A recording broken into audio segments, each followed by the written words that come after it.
আজকে আমাদের এখানে বিজেপি পার্টির আমাদের মুর্শিদাবাদের প্রার্থী ডক্টর নির্মল কুমার সাহা এসেছে। তো আমরা সেটাই দেখতে যাচ্ছি। এখন পুচিকে নিয়ে পুচি আড়াই যাচ্ছে, তাই না পুচি? চলে আমরা নির্মল কুমার সাহাকে দেখে আসি আর দেখবো কে কে এসেছে।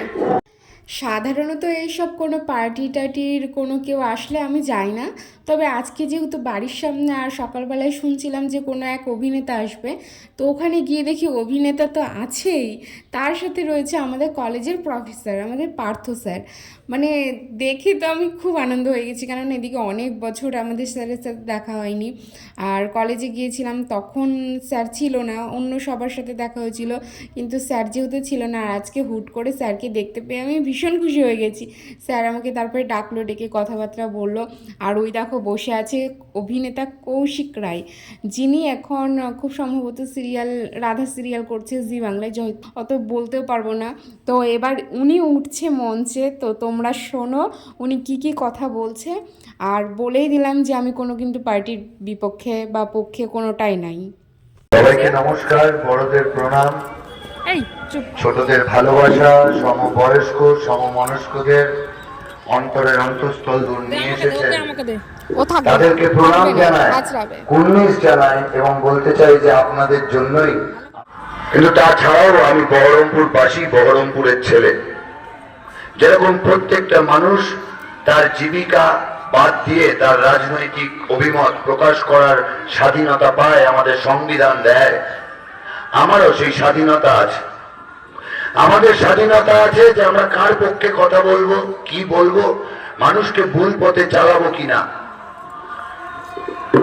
টেলিভিশনে কাজ করার জন্য আমার যোগ্যতার চেয়ে বেশি ভালোবাসা আমি মানুষের কাছে পেয়েছি। তাই আমার মনে হয়েছে যে আমার দায় আছে আমার নিজের মানুষদের পাশে দাঁড়ানোর। আর যে সে পার্টি চুজ করিনি, এমন একটা পার্টি বেঁচেছি যার নেতাকে সারা পৃথিবী সম্মান করে, সারা পৃথিবীর মানচিত্রকে পিছিয়ে থাকা ভারতবর্ষকে এগিয়ে নিয়ে যাচ্ছে প্রতিনিয়ত।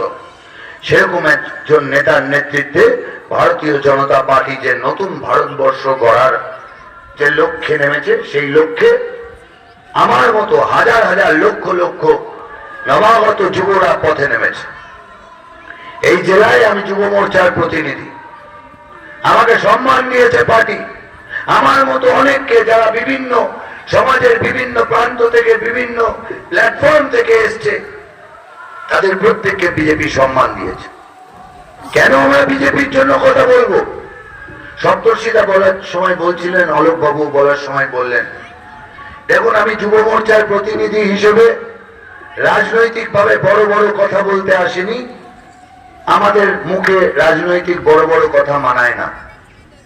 যেহেতু আপনাদের সঙ্গে এবং বিশেষত মায়েদের সাথে, বোনেদের সাথে প্রতিনিয়ত আমার টেলিভিশনের মাধ্যমে যোগাযোগ হয়, তাই মূলত আপনাদের কাছে কয়েকটা কথা ধরিয়ে দিতে আমি এসেছি। এই মুর্শিদাবাদ জেলা রাখাল দাস বন্দ্যোপাধ্যায়ের জেলা, শর্মা ঘটকের জেলা।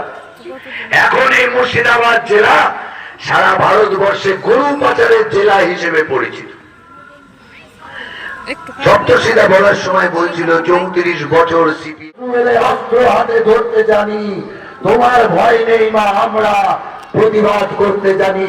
ভোট আপনি যাকে ইচ্ছে দিন, কিচ্ছু যায় আসে না, কিন্তু কোন মা বোনেদের দিকে যে চোখ উঠবে, যুব মোর্চার প্রতিনিধি হিসেবে কথা দিয়ে গেলাম, সেই চোখ আমরা উপরে নিতে পারবো রাজনৈতিক ভাবে।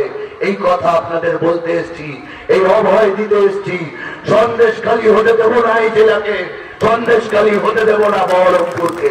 সবাই খুব ভালো থাকবেন, সাবধানে বাড়ি ফিরবেন এবং 13 তারিখ নিজের ভোট নিজে দিন। সকাল সকাল গিয়ে এই নতুন সমাজ গড়ার জন্য আপনার অভিমতটা চুপ করে গিয়ে বস্তার পেছনে দিন, যেন আবার দেখা হয়, যেন বিজয় মিছিলে দেখা হয়। নতুন সংকল্প করব, নতুন বহরমপুর দেখব। ভারতীয় জনতা পার্টি জিন্দাবাদ, নরেন্দ্র মোদী জিন্দাবাদ। ধন্যবাদ কৌশিকাকে। আমি কিন্তু কোনো পার্টি বা কোনো দলের পক্ষের থেকে আমি যাইনি, আমি জাস্ট গেলাম যে কে এসেছে যাই দেখে আসি, দেখেই চলে আসবো। যেহেতু বাড়িতে কেউ ছিল না, ভাবলাম যে যাই একটু ঘুরে আসি। ও মা, গিয়ে দেখি স্যার, তারপর আমি স্যারকে দেখে আমি ওখানে বসেই পড়লাম। তো সভা শেষ হলো, তারপরে বাড়ি আসলাম। তো স্যারের সাথে অনেক কথা হলো, অনেক কথা। এবার স্যার দেখো মঞ্চে উঠেছে, এবার কিছু বক্তব্য পেশ করবে। আর এদিকে রিপোর্টাররাও দেখছি চলে এসেছে। খুব কঠিন কঠিন কথা আমাদের পূর্ববর্তী বক্তারা বলে টলে গেছে, আমরা উপভোগ করেছি। আমাদের অধিকাংশই মনের কথাই তারা উচ্চারণ করেছেন, আমাদেরকে স্মরণ করিয়ে দিয়েছেন আগামী 13 তারিখে আমাদের কি করা উচিত। এই যে ঔচিত্যবোধ, এই ঔচিত্যবোধ জাগানোর জন্য বাইরে থেকে আমাদেরকে আসতে হচ্ছে, বিভিন্ন জায়গায় ঘুরতে হচ্ছে। কেন? কারণটা কি? সবাই তো টিভি দেখছেন, সবাই তো পেপার পড়ছেন, সবাই তো সোশ্যাল মিডিয়ায় বিভিন্ন খবরাখবর পেয়েই চলেছেন। তবু কেন বিভিন্ন দলের রাজনৈতিক আমি আমার পুচিকে সঙ্গে করে নিয়ে গেছিলাম যে যাই ওকে নিয়ে একটু ঘুরে আসি, দিয়ে চলে আসবো। তো ওখানে গিয়ে দেখছি বসেই পড়লাম। তারপরে দেখি পুচি আমার ঘুমিয়ে গেছে। আর এদিকে দেখো সভা শেষ হয়ে গেছে, পাড়ার সব মা বোনেদের সাথে ছবি তুলছে। আমিও কিন্তু একটা সেলফি তুলে নিয়েছি। আর টাটা টাটা।